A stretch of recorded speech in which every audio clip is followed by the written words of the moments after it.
Oremos.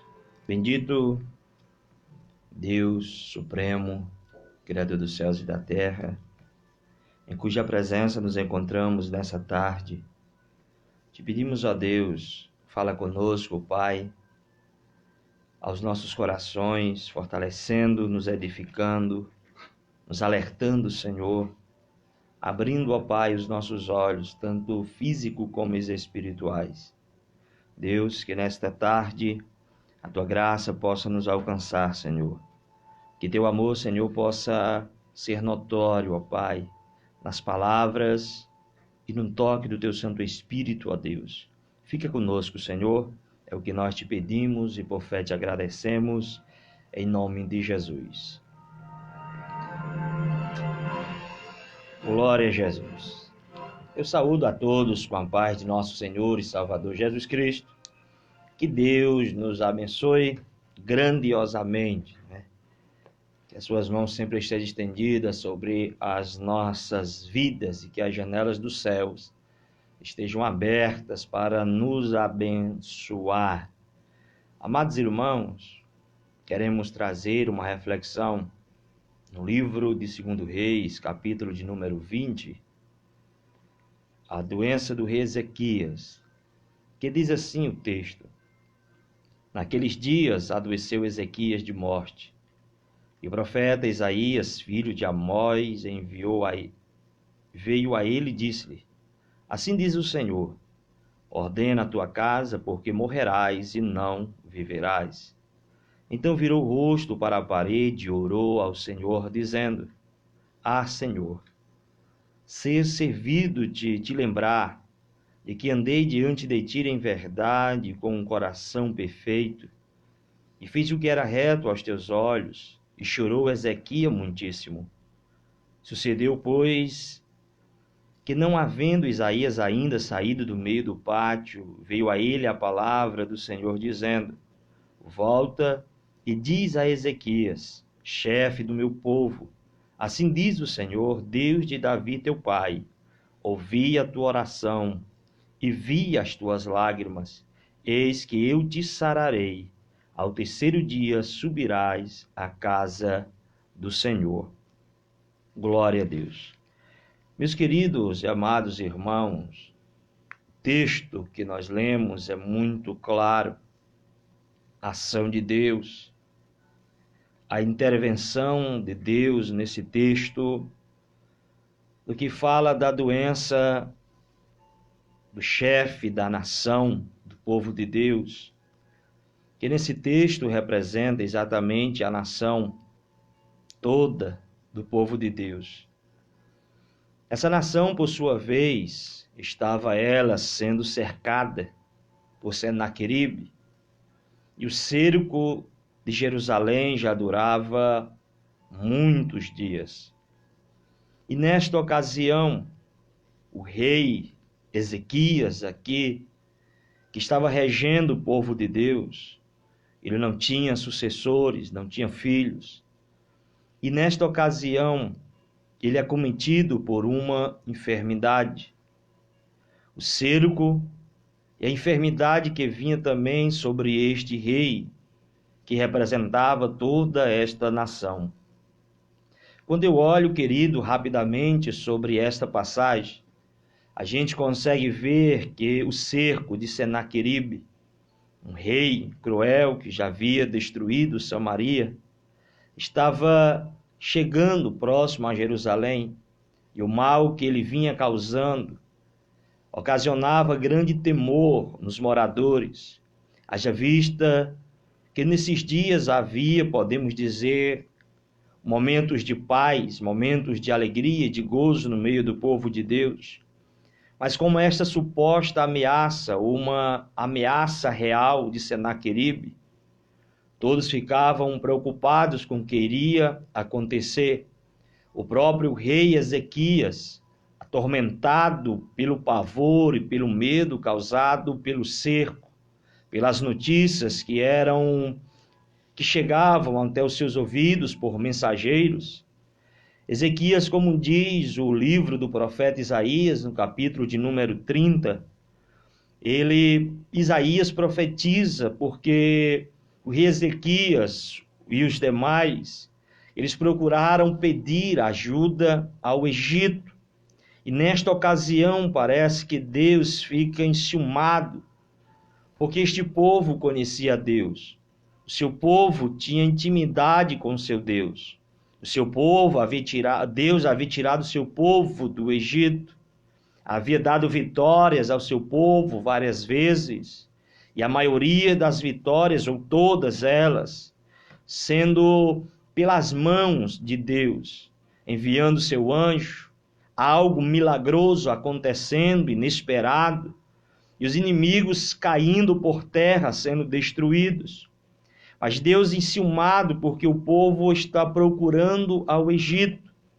E os profetas, no capítulo 30, profetiza que eles vão ao Egito, levando seus ouros, suas pratas, nos seus animais.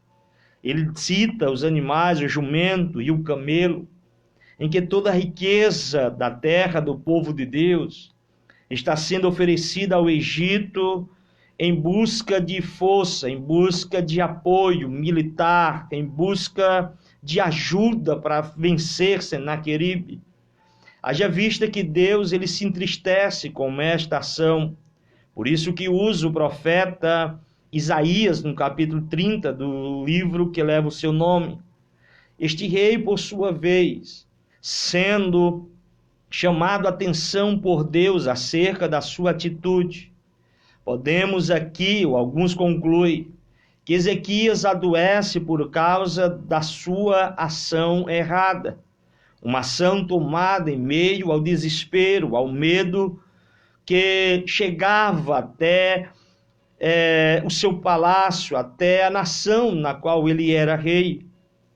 Não bastando ameaças vindas de Senaqueribe, dos rumores, das destruições que este homem estava causando com seus exércitos, este rei ele é cometido por uma enfermidade. E esta enfermidade, diz o texto, através do próprio profeta Isaías, quando ele visita Ezequias, é uma doença para a morte. Queridos, é interessante observar esse texto, porque em meio a esta crise, podemos dizer, do exército de Senaqueribe, que vem contra o povo de Deus, porque Senaqueribe se mostrou um rei sábio, Ezequias se mostra um rei sábio, Ezequias se mostra um rei sábio, não querendo mais ser submisso a este rei Senaqueribe. Por isso que veio a guerra sobre eles. Ele adoece neste momento de crise. E a sua doença, segundo alguns historiadores, pesquisadores, eram chagas, eram feridas que eram expostas, eram feridas abertas que todos podiam ver as suas feridas, o sangue, sei lá, algo desse tipo, as suas chagas, as suas úlceras. E o rei Ezequias ficava, na verdade, escondido, acamado, por causa da sua fraqueza, da sua falta de força.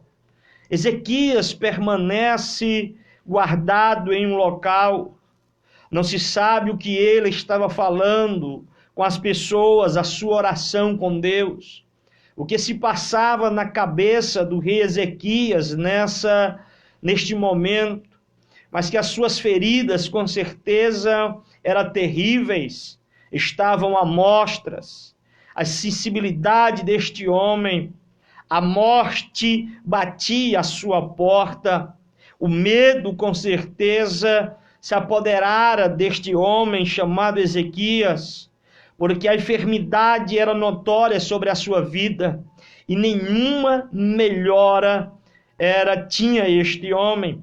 É quando alguém diz para este rei Ezequias, que o grande profeta Isaías está querendo lhe ver. Nesta circunstância, Isaías entra para somente trazer um diagnóstico da saúde deste homem e uma palavra da parte de Deus. quando Ezequias recebe Isaías, imagino eu, querendo este mesmo receber uma palavra que viesse alegrar a sua alma, o seu coração. Uma palavra, podemos dizer, tu vais se levantar desta cama, tu vais ser vitorioso nesta batalha, tu vais sair dessa luta sem ter dano algum, tu não perderás a tua vida. Mas não é isso que o profeta Isaías diz. A palavra parece ser mais dura, mais penetrante, e corta todas as expectativas e esperanças que o rei Ezequias tinha. Ele diz que essa doença é para a morte, ou tu vai morrer, morrerás e não viverás. Esta é a palavra do profeta Isaías, quando ele vê a situação do rei, em meio à guerra, em meio às feridas que são expostas na carne daquele homem. Isaías, sem pensar duas vezes, com certeza do que ele está dizendo e do que está diante dos seus olhos, morrerás e não viverás. A dor que este homem sente ao ouvir essas palavras, a certeza, a convicção da sua morte, não teria ele mais condições de fazer nada, porque o próprio homem de Deus, Isaías, havia falado ou decretado a sua morte. Esse homem era para cair em desespero, em choro, em lamento, em tentar jogar sobre si um saco de silício, cinza sobre a sua cabeça, tentar tirar a sua própria vida para não ir morrendo aos poucos, sentindo dor, sei lá, algo desse tipo. Mas este homem nos surpreende, quando a Bíblia diz no verso de número 2, que depois que Isaías sai, este homem parece se recompor, o seu espírito parece ter força dentro de si, mediante a ação, mediante a palavra de Deus, acerca da sua morte, ele encontra força, e diz o texto, que ele vira-se para a parede e orou ao Senhor, glória ao nome do Senhor Jesus, mediante a uma doença mortal, as chagas e tumores, e o diagnóstico do profeta, que seria doença mortal, a morte dele, este homem vira-se para a parede. Parece que ele não quer receber esta sentença. Na verdade, não parece, é certo que este homem não quer receber essa sentença de morte. E a única opção que ele tem, e haja vista que Deus, usando o profeta, há quem diga que o profeta não fora usado por Deus neste momento, somente a visão do profeta e o diagnóstico pessoal dele, não diagnóstico de Deus, mas o que aparece é que Deus fala através do profeta. Mas este homem, mesmo ouvindo a voz de Deus, ele diz: eu vou tentar, eu vou orar, eu vou me humilhar diante dele, porque eu sei que Deus ele vai ouvir as minhas orações. Olha que coisa tremenda, amados. Mediante as lutas que a gente enfrenta, mediante as circunstâncias em que nós estamos passando, em que o desespero bate a porta, em que o medo vem sobre a nossa vida, as pessoas dizendo que muitos vão morrer, 80% vão ficar doentes da população ou dos brasileiros. São muitas palavras ditas ao contrário. Ezequias está ouvindo uma palavra direcionada de Deus, que era o contrário à sua vida. Não era a palavra do homem, não era a palavra de um especialista, era a palavra de Deus dizendo que morrerás e não viverás. Ezequias vira-se para a parede para mudar o quadro da sua vida. O que nós podemos dizer nesta tarde é que nós não devemos nos conformar com o quadro que é posto diante de nós. Somos pessoas que conhecemos a Deus, somos homens e mulheres de oração, que têm intimidade com Deus, não nas praças, não nos palanques, não somente em púlpitos, não somente em lives, não. Nós temos intimidades com Deus no quarto, no altar na nossa casa, no jejum e na oração, na consagração. A gente conhece a Ele, a gente tem intimidade com Ele, a gente entra na sua presença a hora que a gente quer, aleluia. Enquanto a gente estiver um coração aquebrantado, Deus ouvirá a nossa oração e mudará o quadro, aleluia. Este homem vira-se para a parede e Dizendo: ah, Senhor, é o argumento do rei Ezequias. Ah, Senhor, servindo do que o Senhor se lembra das coisas que eu fiz, de como eu fui reto aos teus olhos, de como eu andei na tua presença, aleluia. Deixa eu dizer uma coisa para você neste dia: Deus não esqueceu de você, Deus não esqueceu dos momentos em que você andou na presença dele. Não é um momento, querido, levado pelo medo, de uma atitude feita, conduzida pelo medo, por uma atitude inesperada, de uma reação nossa por uma ação que veio sobre a nossa vida, irá apagar o nosso nome de diante de Deus, irá apagar aquilo que nós fizemos para Deus, dos momentos que tivemos em santidade, em oração, em obediência a Ele. Não será um momento de falha que apagará toda a nossa história com Deus. Deus, Ele lembra da tua história. Deus, Ele lembra do momento em que você disse sim. Deus lembra do momento em que você buscou a Ele. Deus não se esquece. Deus não se esqueceu. Não é um momento de falha que apagará todos os momentos de obediência que você teve com Deus. Deus se lembra do que aquele homem fez. Aquele homem Ezequias se lembra do seu passado com Deus. Não foi somente por uma ação impensada que apagará tudo aquilo que aquele homem fez. Este homem lança-se aos pés do Senhor, por mais que esteja deitado com uma enfermidade sobre a sua carne, ele chora diante de Deus, ele se aquebranta diante de Deus. Diz o texto que ele diz que chorou Ezequias muitíssimo, aleluia.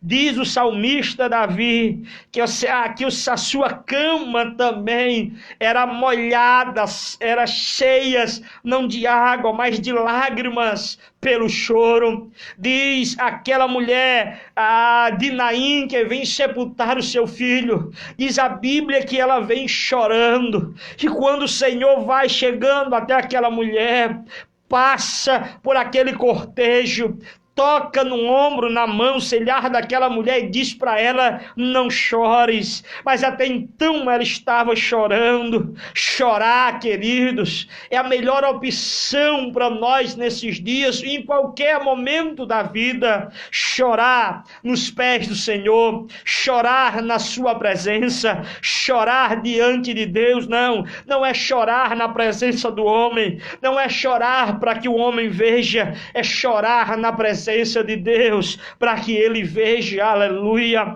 as lágrimas saindo quente, molhando todo o rosto, mas lágrimas que expressa palavras, expressa sentimento, expressa aquilo que você está sentindo. Ezequias chora, e diz o texto que ele chora muitíssimo. Não são poucas as lágrimas que ele derrama, não são poucas as lágrimas que rolam no rosto deste homem, são muitas lágrimas que ele está chorando, mediante a situação em que ele está passando. Acredite, os irmãos, ou não, que diz o verso de número 4, que sucedendo, pois, que não havendo ainda Isaías, o profeta, saído do pátio, ele ainda estava nas dependências ali do palácio, ele ouve a voz de Deus, que o profeta tem que voltar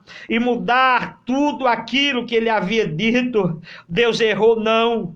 O profeta errou? Não, mas a ação deste homem muda a atitude de Deus, muda o pensamento de Deus. Há quem diga que tudo está encaixado dentro do propósito de Deus. Eu acredito também, porque a mensagem de Isaías dizendo que morrerás e não viverás, ocasionou que este homem se virasse para a parede e voltasse a buscar a Deus mais uma vez. Talvez seja isso que Deus requeira de nós nesses dias. Voltemos a buscar a Deus, voltemos-se para a parede, voltemos-se para se aquebrantar diante de Deus, voltemos para o rosto em pó, voltemos para o aquebrantamento, voltemos para o quarto de guerra, como diz aquele filme, voltemos para o momento na presença de Deus, voltemos para colocar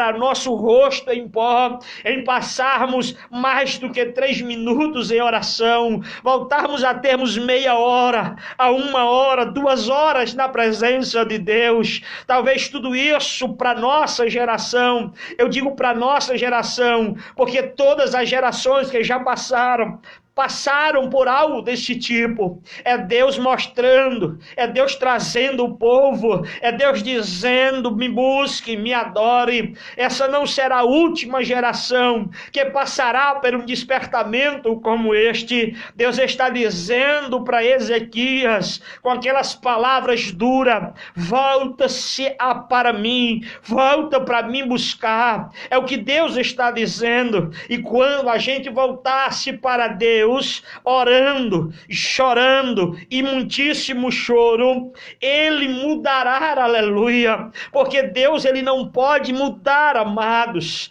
mudar a ação dele, porque as nossas atitudes hoje são de pecados, são de viver uma vida longe de Deus, apesar de estarmos nos templos, é longe de Deus, porque agora nós temos momento de estar em casa, de estar com a nossa família, viver em casa orando, passando momento em casa com a família. Às vezes a gente procura as redes sociais, procura se afundar ainda mais nas redes sociais, enquanto Deus está dizendo: me procura, me busca, para que tudo isso possa ser mudado. Deus está querendo arrependimento nosso, Deus está querendo uma atitude de aquebrantamento nosso, de choro, de total entrega, para que ele possa realmente mudar toda a ação em nossa volta, não somente esses dias, não somente este momento, mas em todos os momentos da nossa vida. Glória ao nome do Senhor Jesus.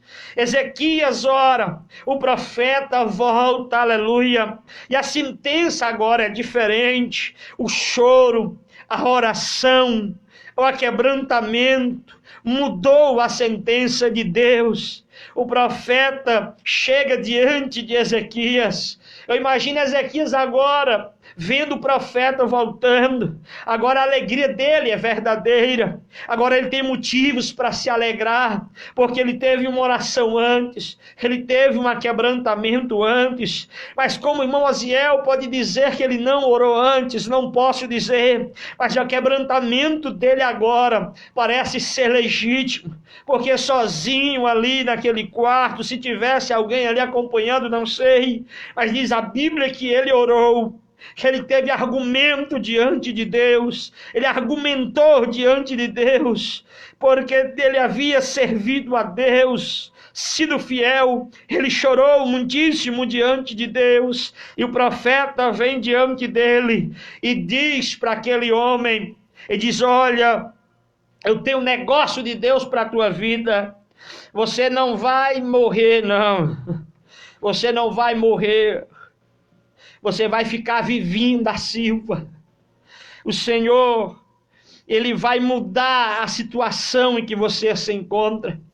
O Senhor ouviu, podemos dizer, a tua oração. O Senhor vai mudar o quadro em que você se encontra. Esta enfermidade que outra hora era para a morte. E a única coisa que tinha de mensagem do profeta para ele foi: põe a tua casa em ordem, que tu vai morrer.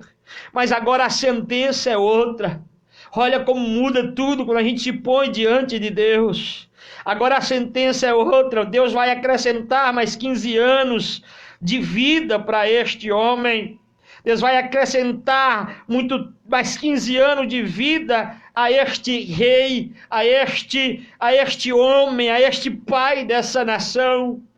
Por amor àquela nação, por amor a Davi, há uma promessa incluída aqui. Por amor a Davi, a descendência do Filho de Deus viria daqui. Então aquele homem não poderia morrer, haveria de permanecer vivo. Deus disse para aquele homem: vou aumentar os teus anos de vida, eu vou te dar outra oportunidade.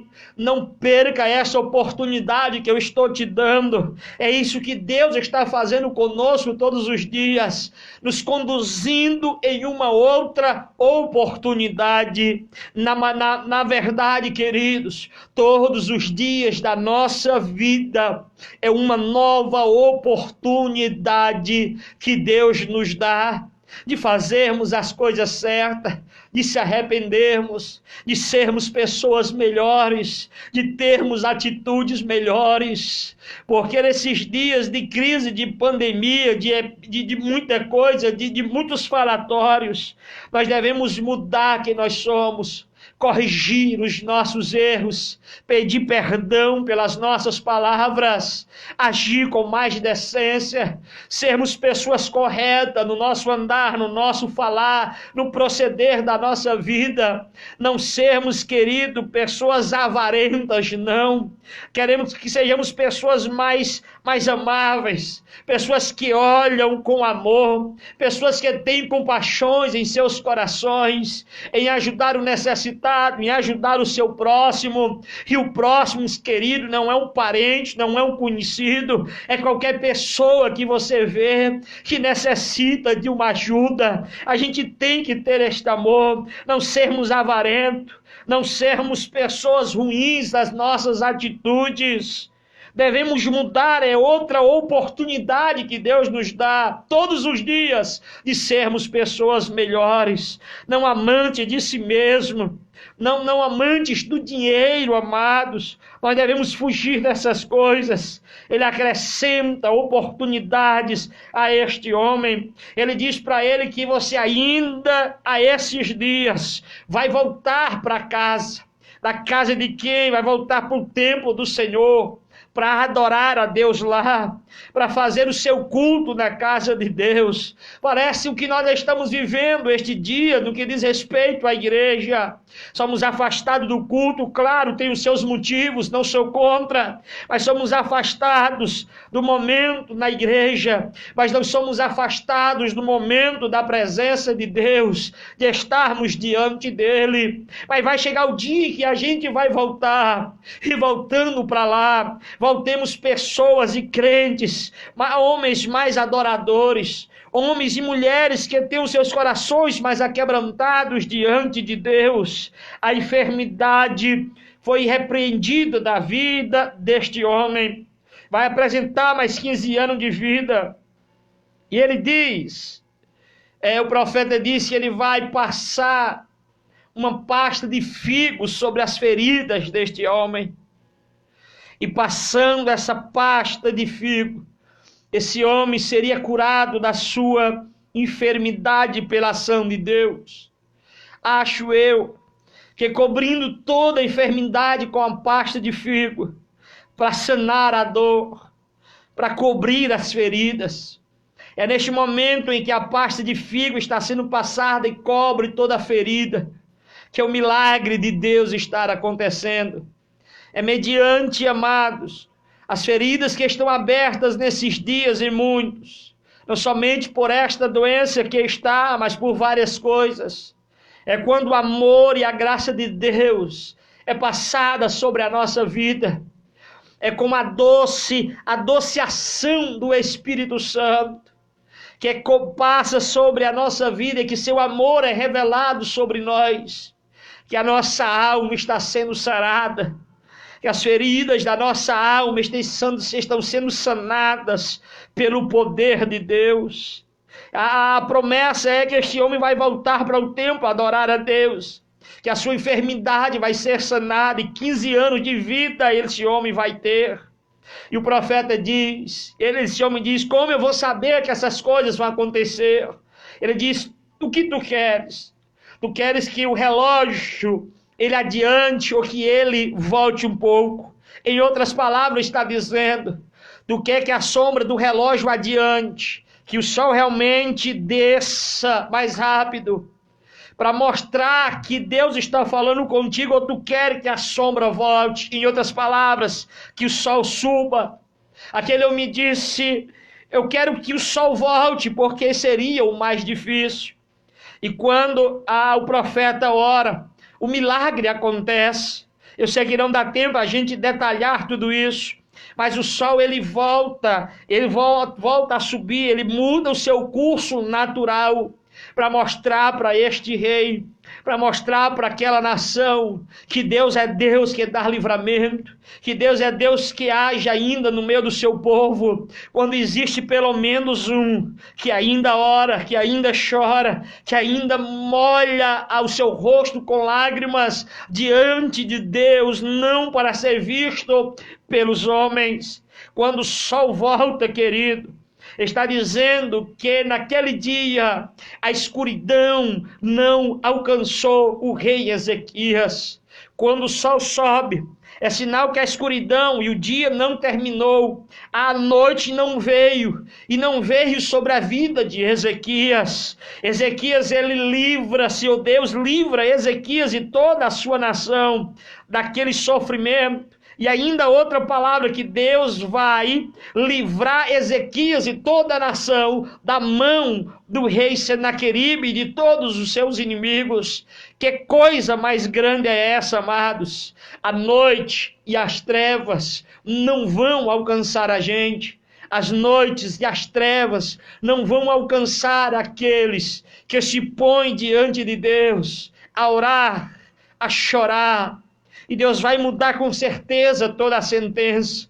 E todos aqueles que se autodenominam inimigos de Deus, inimigos dos cristãos, inimigos da palavra de Deus, com certeza Deus irá destruir esses inimigos. Deus trará paz, Deus trará alegria, todo o cerco será acabado. Ezequias não morrerá da enfermidade, mas 15 anos é o que Deus vai devolver a Ezequias, e ele vai voltar a adorar a Deus da mesma forma. Que é um conselho, queridos, neste dia de quarta-feira, se volta para Deus a orar em nome do Senhor Jesus. Deus, mais uma vez eu falo contigo, eu me humilho, Pai, diante de Ti, suplicando, Pai, pela Tua ajuda, pelo Teu fortalecimento, e que esta palavra, Senhor, tenha alcançado muitos,